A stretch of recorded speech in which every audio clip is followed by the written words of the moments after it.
Hello friends, welcome to my channel मिसी classes for maths. आज की वीडियो में हम क्लास 10 के एक्सरसाइज 14.1 के सॉल्यूशन को डिस्कस करेंगे। वीडियो स्टार्ट करने से पहले मैं इस एक्सरसाइज की थोड़ी इंट्रो की जानकारी आपको दे दूं। इस एक्सरसाइज में हमें जो वैल्यू फाइंड करना है वो है मीन की वैल्यू। अब मीन की वैल्यू क्या होती है? मान लो आप कभी मॉर्निंग वॉक पे जाते हो और पहले दिन आप 1 किलोमीटर चले, क्योंकि फर्स्ट दिन था तो आप 1 किलोमीटर ही चले। दूसरे दिन आप 2 किलोमीटर चले और तीसरे दिन आपने 3 किलोमीटर कवर किया, ठीक है। लेकिन आप अपने फ्रेंड को बताते हो कि मैं रोज़ मॉर्निंग वॉक करता हूँ, तो वो आपसे पूछेगा कि अच्छा ये बताओ कि लगभग कितना चलते हो रोज़। तो आप क्या बोलोगे? आप तो नहीं बोलोगे कि एक दिन मैं 1 किलोमीटर चलता हूँ, एक दिन 2 किलोमीटर, एक दिन 3 किलोमीटर। तो आप एक एवरेज वैल्यू अपने फ्रेंड को बता देंगे कि मैं रोज 2 किलोमीटर चलता हूँ। अब ये एवरेज वैल्यू आपने बताया कैसे? इन सारे वैल्यूज को ऐड कर लिया, 1 + 2 + 3, ठीक है। इन सारे वैल्यूज को आपने ऐड कर लिया और कितने दिन की वैल्यूज थी? 1, 2, 3 डेज की वैल्यू थी, तो आपने 3 से इसे डिवाइड कर दिया। तो कितने हो गए?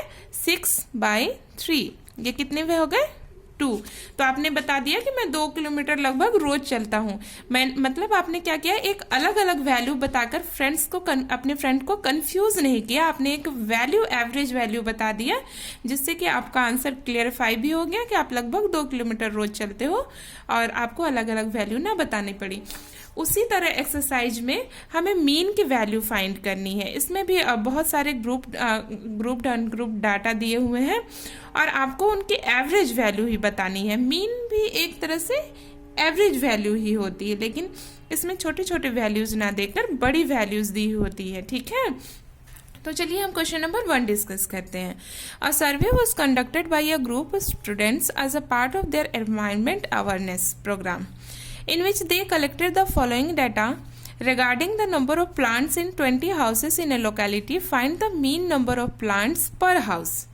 अब ये क्या होता है कि ग्रुप ऑफ स्टूडेंट्स क्या जाता है, सर्वे पे जाता है और वो सारे घरों में जाता है और उनसे पूछता है कि आपके घर में कितने नंबर ऑफ प्लांट्स हैं, ठीक है। उनसे जानकारी लेता है कि सर्वे में हम क्या करते हैं, जानकारी ही लेते हैं। तो वो पूछता है नंबर ऑफ प्लांट्स आपके घर में कितने।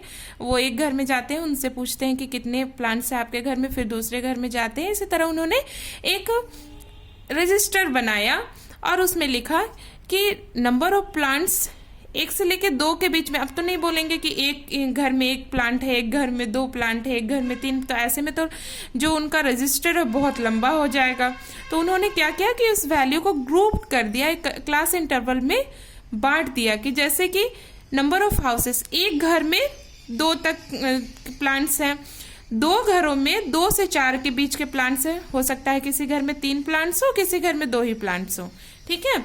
तो ऐसे उन्होंने सारे घर में पूछा और इस वैल्यू को ऐसे डाटा के फॉर्म में कन्वर्ट कर दिया। तो आपको क्या पूछ रहा है? Find the mean number of plants पर हाउस।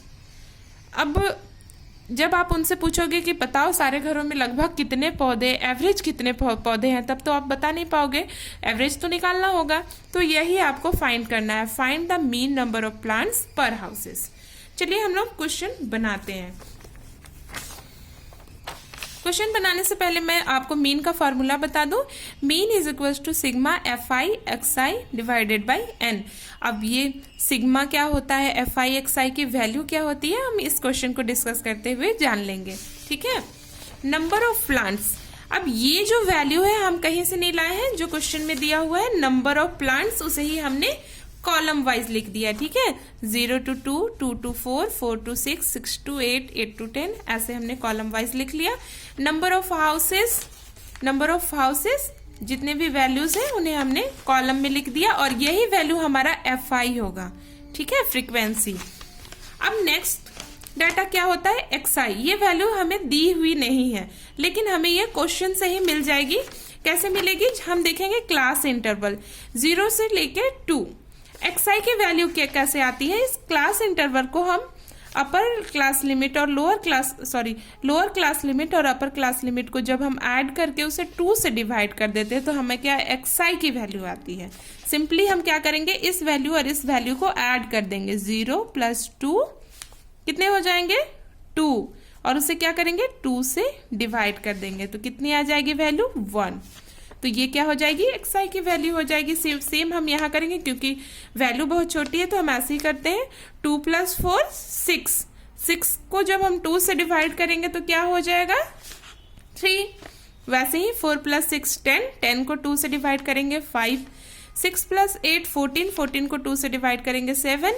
इसी तरह हम ये वैल्यू फाइंड कर लेंगे। तो xi की वैल्यू क्या होती है मिड पॉइंट। xi को क्या बोलते हैं मिड पॉइंट।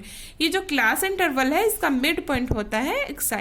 मिड पॉइंट कैसे निकालेंगे, क्योंकि ये पहला क्वेश्चन है इसलिए हम थोड़ा अच्छे से डिस्कस कर रहे हैं। हम अपर लोअर क्लास लिमिट और अपर क्लास लिमिट को ऐड करके उसे 2 से डिवाइड कर देंगे, वही क्या होगा हमारा मिड पॉइंट होगा, xi की वैल्यू होगी।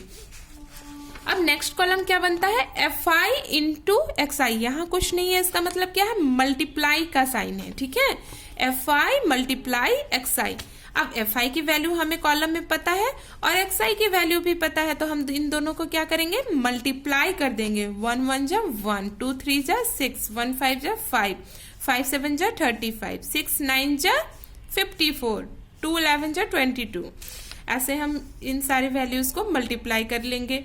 अब n की वैल्यू क्या, क्योंकि हमने तो fi xi देखा, फॉर्मूले में fi है xi है, हमें पता चल गया fi xi क्या होता है, पर फॉर्मूले में एक वैल्यू n भी है।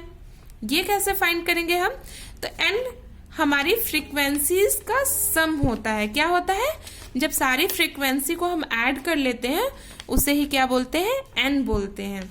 तो हम सारे ऐड कर लेते हैं। 1 + 2 3, 3 + 1 4, 4 + 5 9, 9 + 6 15, 15 + 2 17, 17 + 3 20।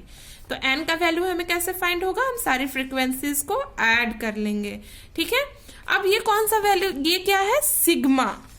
इस वैल्यू को हम, इस साइन को हम सिग्मा पढ़ते हैं और इसका मतलब होता है ऊपर जितनी भी वैल्यूज दी हुई है उन्हें जोड़ना है। सिग्मा fi xi का मतलब क्या होगा, fi xi की जितनी वैल्यू है उन्हें आपको जोड़ना है, ठीक है। n क्या होता है सिग्मा fi, क्या होता है सिग्मा fi। इसका मतलब fi की जितनी वैल्यूज है उन्हें आपको जोड़ना है, ठीक है। अब हमें सारे वैल्यू मिल गई तो अब हम फॉर्मूले में इसे पुट करेंगे। Mean is equal to sigma fi xi divided by n। ये क्या हो जाएगा, सिग्मा fi xi क्या है हमारे पास 162 और n की वैल्यू क्या है 20। अब जब हम इसे डिवाइड करेंगे 2 8 जा 16, 8.1 प्लांट्स, लगभग हर घर में लगभग 8.1 प्लांट्स हैं। अब आगे क्वेश्चन क्या कहता है, find the mean number of plants per houses हमने निकाल ली। अब क्या बोलता है, which method did you use for finding the mean and why. जब हम मीन का वैल्यू इस फॉर्मूले से निकालते हैं तो हम इसे क्या कहते हैं डायरेक्ट मेथड कहते हैं। तो हमने कौन सा मेथड यूज किया, डायरेक्ट मेथड यूज किया। अब डायरेक्ट मेथड क्यों यूज किया, क्योंकि इसमें जो fi और xi की वैल्यूज थी बहुत ही छोटी थी तो हम आसानी से इससे फाइंड कर सकते थे, इसलिए हमने ये मेथड यूज किया, ठीक है। चलिए क्वेश्चन नंबर 2 देखते हैं। Consider the following distribution of daily wages of 50 workers of A factory. अब एक फैक्ट्री है उसमें 50 वर्कर्स हैं और उन्हें अलग अलग जो उनको वेजेस मिलते हैं, दैनिक भत्ते मिलते हैं, वो अलग अलग मिलते हैं। तो आप ऐसे तो नहीं बोलोगे कि एक को इतना मिलता है इतना मिलता है, तो इसे एक डाटा में दिया हुआ है।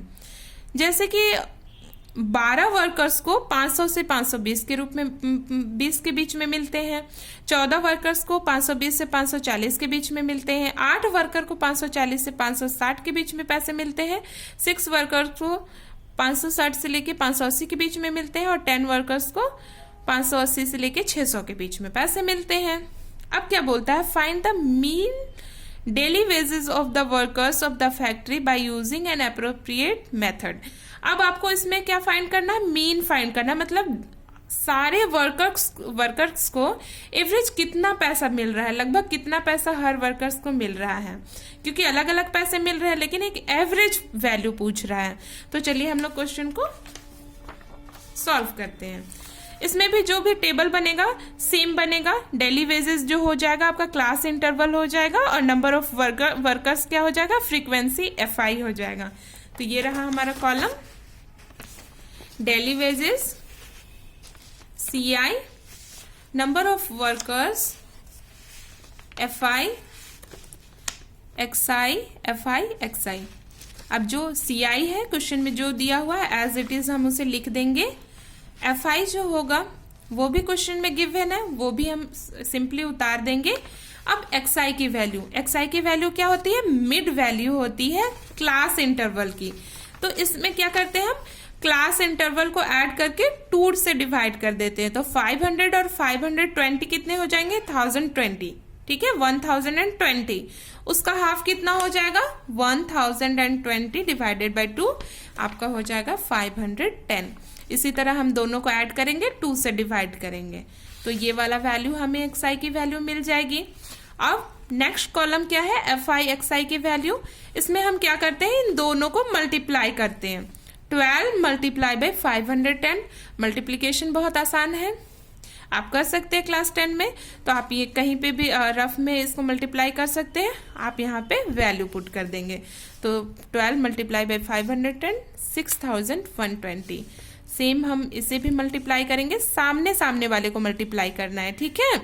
इन सारे को मल्टीप्लाई करके उनका वैल्यू उनके राइट साइड में लिख देना है। और क्या वैल्यू फाइंड करना होता है हमें, सिग्मा FI XI की वैल्यू। अब सिग्मा FI XI का मतलब क्या होता है, जितने भी FI XI की वैल्यू दी हुई है उन्हें आपको जोड़ देना है। तो जब हम इन्हें ऐड करेंगे तो जो वैल्यू आएगा वो 27,260 आएगा। और नंबर ऑफ वर्कर्स जिसे हम सिग्मा इस वैल्यू को हम n को क्या बोलते हैं, सिग्मा FI भी बोल सकते हैं, या फिर सिंपली आप n से डिनोट कर सकते हो। तो इसमें आप सारे जितने भी FI की वैल्यू है उसे जोड़ दोगे, ठीक है। अब हमारा मीन का फॉर्मूला डायरेक्ट मेथड वाला क्या है, mean is equals to sigma FI XI divided by n। Sigma FI XI की वैल्यू आपको पता है 27260, और n की वैल्यू भी हमें पता है 50। तो इस तरह हम आसानी से मीन की वैल्यू निकाल सकते हैं। मतलब सारे वर्कर्स को एवरेज 545 रुपीज तो मिलते ही मिलते हैं। तो ये रहा क्वेश्चन नंबर 1 और 2 एक्सरसाइज 14.1 का। नेक्स्ट वीडियो में मैं इसके आगे के क्वेश्चन डिस्कस करूंगी। अगर आपको वीडियो पसंद आए हो तो इसे लाइक करें और चैनल को सब्सक्राइब करना ना भूलें। मैं जल्द ही इसकी दूसरी वीडियोस बनाऊंगी। Thank you.